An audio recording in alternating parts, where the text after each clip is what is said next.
ابو جہل نے کہا یہ کیسے ہو سکتا ہے؟ ایک انسان، یہی آج بھی جو سوچ ہے، یہ تو ہم جیسے ہیں، میری آنکھیں دو ان کی آنکھیں دو، میرے ہاتھ دو ان کے ہاتھ دو، یہ کیسے معراج پر جا سکتے ہیں؟ یہ کیسے ایسا بڑا کام کر سکتے ہیں؟ لہذا ابو جہل کی عقل نے تسلیم نہیں کیا. ابو جہل کی عقل نے بولیے تسلیم نہیں کیا.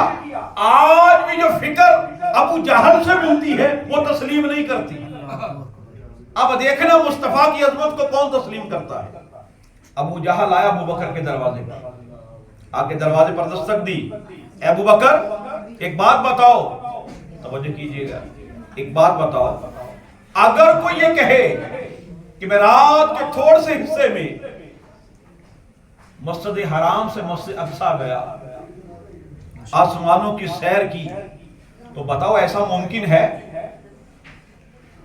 تو ابو بکر نے فرمایا نہیں، ایسا ممکن نہیں، یہ ہو نہیں سکتا.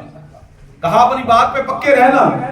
اگر کوئی دعویٰ کرے کہ میں رات کے تھوڑ سے حصے میں ساتوں آسمانوں کی سیر کر کے آیا تو ایسا ممکن ہے؟ تو ابو بکر نے فرمایا نہیں، ایسا نہیں ہو سکتا. کہا اپنی بات پہ پکے رہنا. 3 مرتبہ ابو بکر صدیق سے وعدہ لے لیا اور کہنا اپنی بات پہ پکے رہنا. اور پھر بعد میں بتایا کہ تیرا یار محمد ایسا کہتا. تو میرے کریم آقا کے غلاموں ابو بکر صدیق نے فرمایا نادان اور بدبخت تو کہتا تھا کہ کوئی ایسا کہے. تو ابو بکر کا ایمان یہ ہے اگر کوئی کہے تو نہیں ہو سکتا. اگر بات ہو مصطفیٰ کی، میرا تو ایمان یہ ہے خدا کی قسم اگر مصطفیٰ یہ بھی کہہ دے کہ آج کعبہ میرے گھر کا طواف کر رہا ہے، صدیق اس بات کو ماننے کے لیے بھی تیار ہے.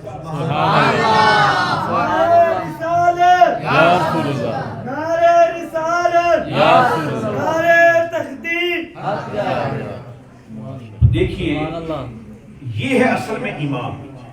اور سنیوں کا ماننے کا انداز بھی صدیق اکبر کی طرح ہے.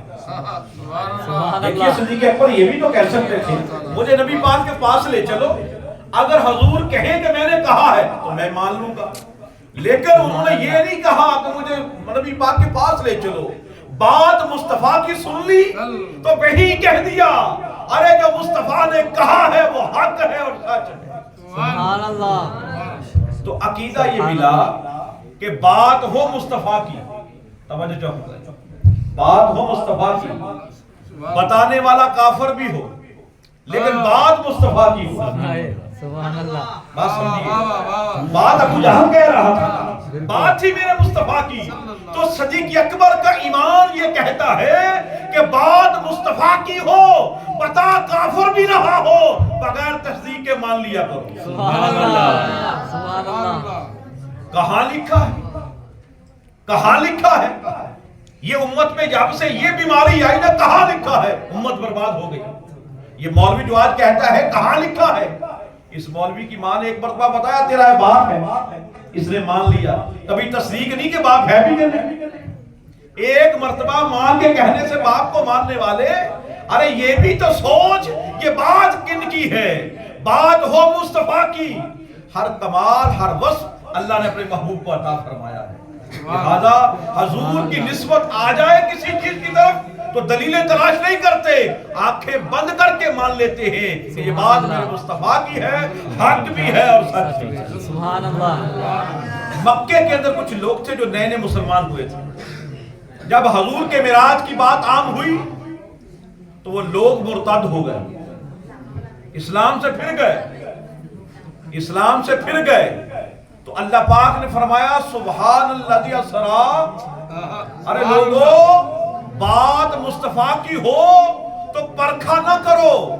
دیکھو یہ مسلمان تھے، نمازیں پڑھتے تھے، روزے رکھتے تھے، کعبے کا طواف کرتے تھے، ارے عمل تو تھا ان کے پاس، لیکن مصطفیٰ کی عظمت پہ عقیدہ نہیں تھا.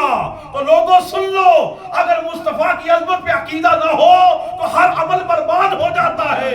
عمل تب بنتا ہے جب مصطفیٰ کی عظمت پہ اقرار ہو جاتا ہے. سبحان اللہ. نعرہ تکبیر، اللہ اکبر، نعرہ رسالت، نعرہ حیدری.